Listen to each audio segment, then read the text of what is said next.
Ne balimakɛw ni n balimamuso ne dɔgɔnin ni kɔrɔ ni baw ni faw aw tulo bɛ a balimacɛ Koninba a dɔgɔnin o n'a kɔrɔkɛ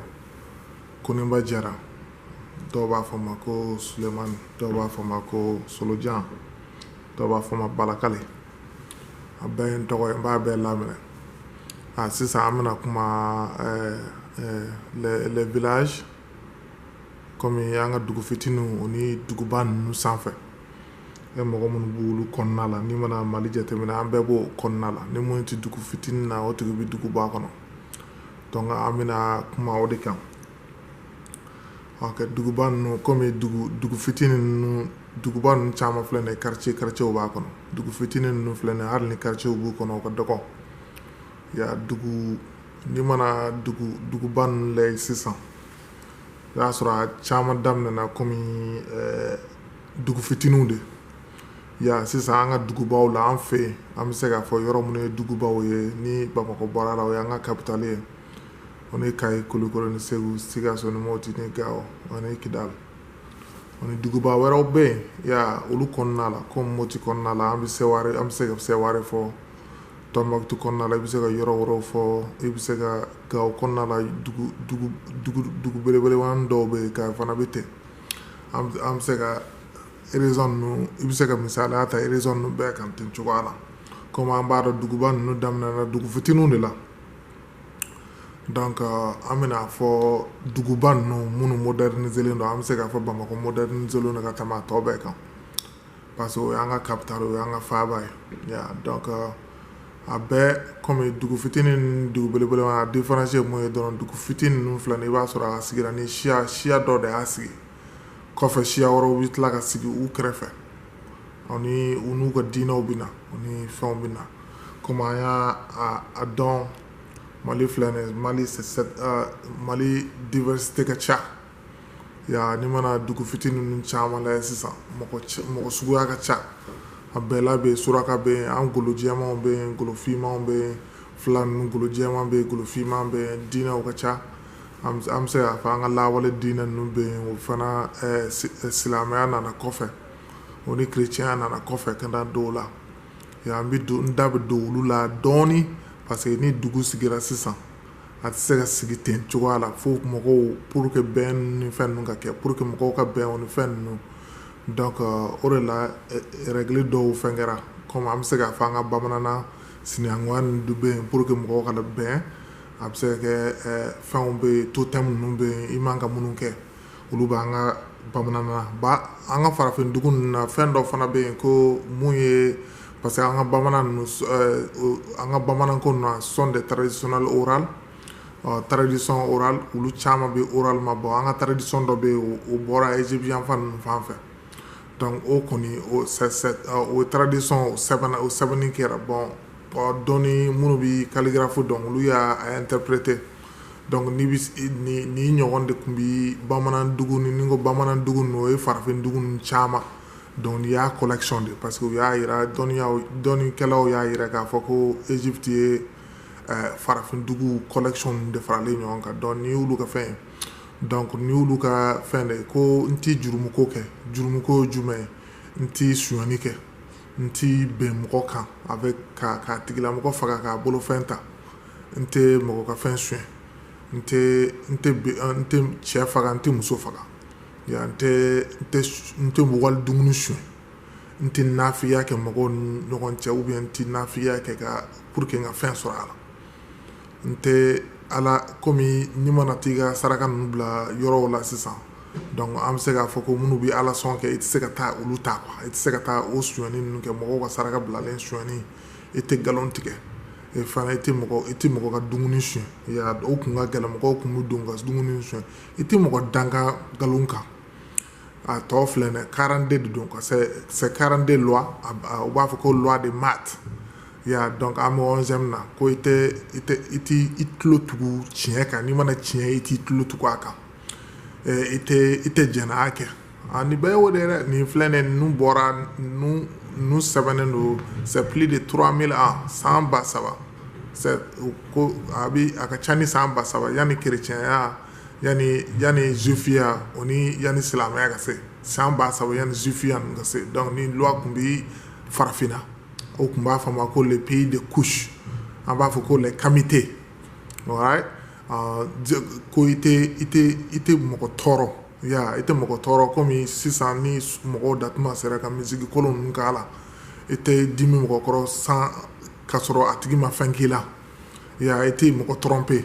ite mɔgɔ ka dugukolo suɲɛ ite parce que fɔlɔ sɛnɛ de kun ka ca donc dugukolo suɲɛ ite mɔgɔ accuser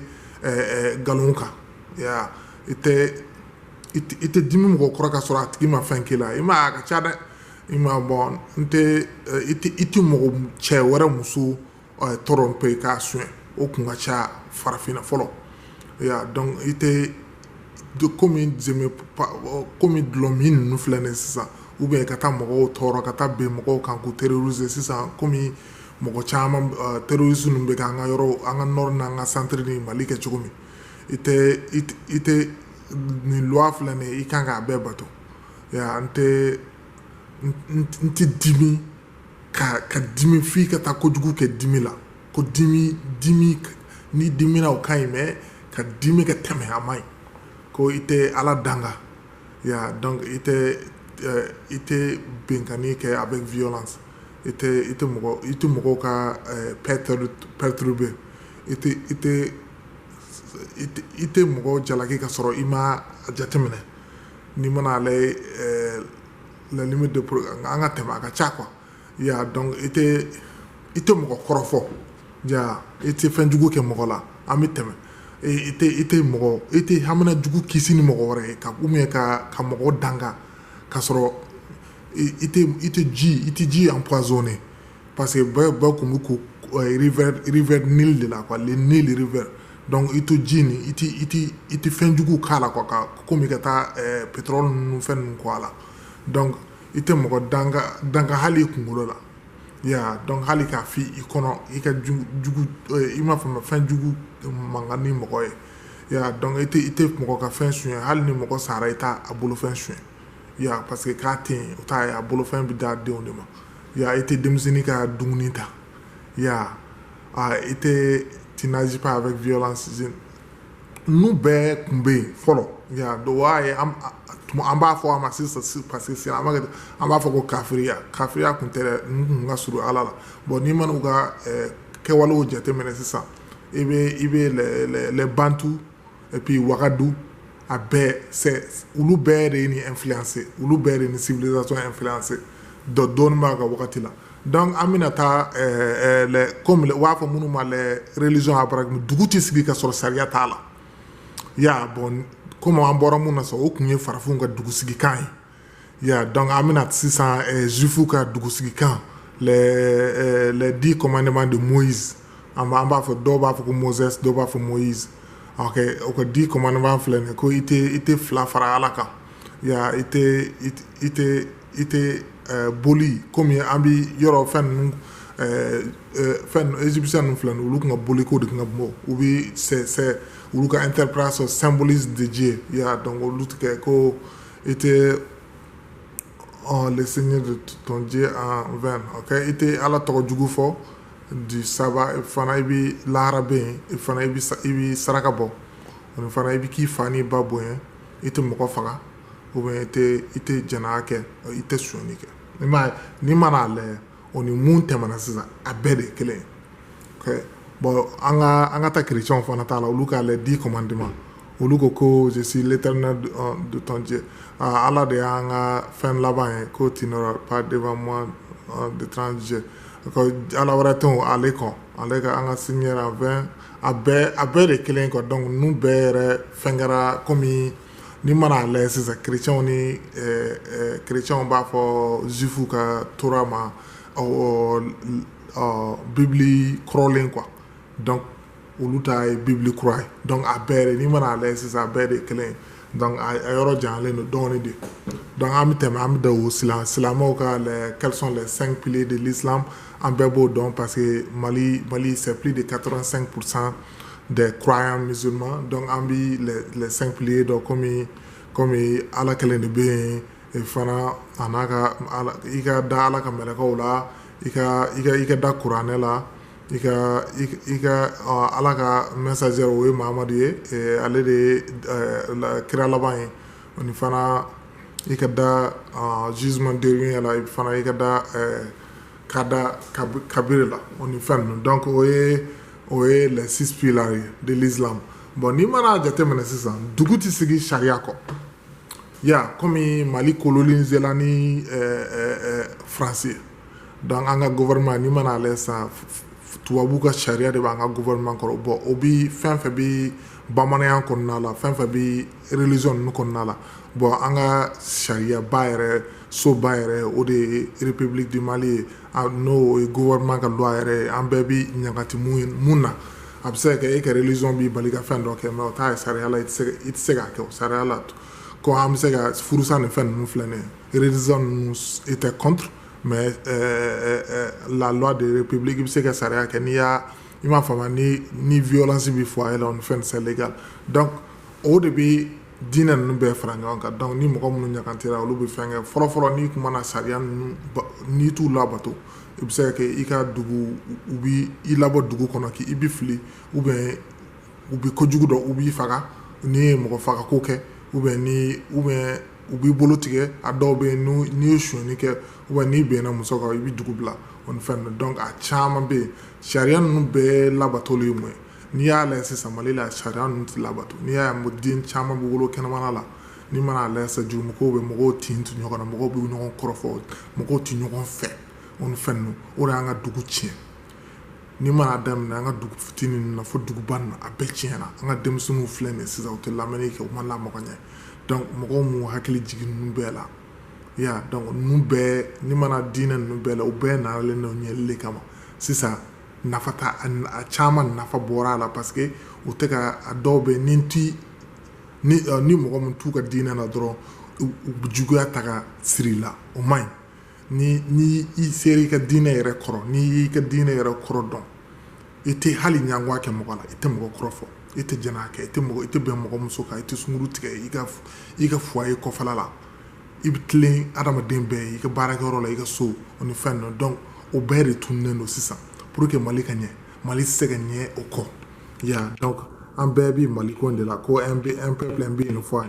an b'o ko de la pour que Mali ka ɲɛ sisan an jija nin yɔrɔ la an kana ɲina bamanan ninnu sinankunya ninnu an kana ɲina o kɔ olu bɛɛ kɛlen don kun de kama totem ninnu olu bɛɛ kɛlen don kun de kama donc n'i mana diɲɛ dugu o dugu a bɛɛ sigila règle sanfɛ ni ko règle sariya sanfɛ n'o sariya si de tɛ ka bato tiɲɛni bɛ kɛ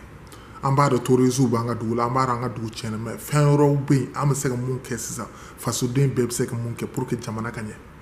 o de la n bɛ ka nin video partager pour que mɔgɔw k'a faamuya e yɛrɛ fɛ i bɛ se ka mun de pour que ka jamana pour que ɲamanfili ninnu filɛ nin ye kɛnɛmala la ou bien sufɛla misiki banbali mɔgɔw datuma o ma se ka fɔ ye e ka diinɛ yɛrɛ y'a f'i ye k'o man ɲi ka mɔgɔw ka fɛn suɲɛ e ka diinɛ yɛrɛ y'a f'i ye k'o man ɲi hali ni tɛ diinɛ na hali ni mɔgɔ min ye jobatɔla ye ni mana an ka fɔlɔfɔlɔ bamanan mɔgɔ ninnu lajɛ an b'a fɔ minnu ma kafiriw ni u kun tɛ sɔn ka wali to dun u tɛ sɔn ka fɛn ta ka sɔrɔ fɛn min ma d'u ma o ye suɲɛni ye u tɛ bɛn mɔgɔ kan u tɛ walimuso suɲɛ ni bamanancɛ kun minɛna jɛnɛya la dugu o dugu la a tɛ sɔn k'a ɲɛ jɔ yen dugu mɔgɔw la a b'i dugu bila mais sisan a lajɛ kɛ an bɛ cogo di sisan an ka nin yɔrɔ dilan kɔfɛ sarasiw ni yɔrɔw mun ɲinɛ fasoko la olu bɛ se k'o kɛ mais ni dugumɔgɔw ɲɛna sarasi ninnu o ni gouvernement mɔgɔw olu ye mɔgɔw jumɛn ye n ko dugudenw de don n'olu ɲɛna ka ban dugu bɛ ɲɛ an kana pan étape kunna an ka sisan an denw o n'an dɔgɔninw ka juru banna an ka dugu dilan yanni an ka dugukolo in bila an ka dugu dilan k'a ɲɛ k'a d'u ma pour que olu fana ka se ka ta k'a ɲɛ k'a dugu mɔdenw ma o de bɛ Mali diya o de bɛ kɛlɛ ban an kana ɲina an ye fa kelen de an ye ba kelen de maliyɛn bɛɛ i kɛra couleur o couleur i kɛra jamu o jamu i kɛra siya o siya i kɛra religion o religion an bɛɛ de ye fa kelen ba kelen religion ninnu filɛ nin u nana ɲɛli de kama u nana ɲɛli de kama an kana u ta ka tiɲɛni kɛ an kana u ta ka ɲɔgɔn lasago n'a ye an k'u ta ka tulon fɛnw don an k'u ta n'u tɛ k'an mago ɲɛ u bila i ka don dɔw wɛrɛ la an ka tugu fɛn kɔ mun bɛ Mali ɲɛ a bɛɛ bi dugusigi in de kama ni an tɛ ka bɛn mɔgɔ wɛrɛ bɛna Mali an lamara an denw lamara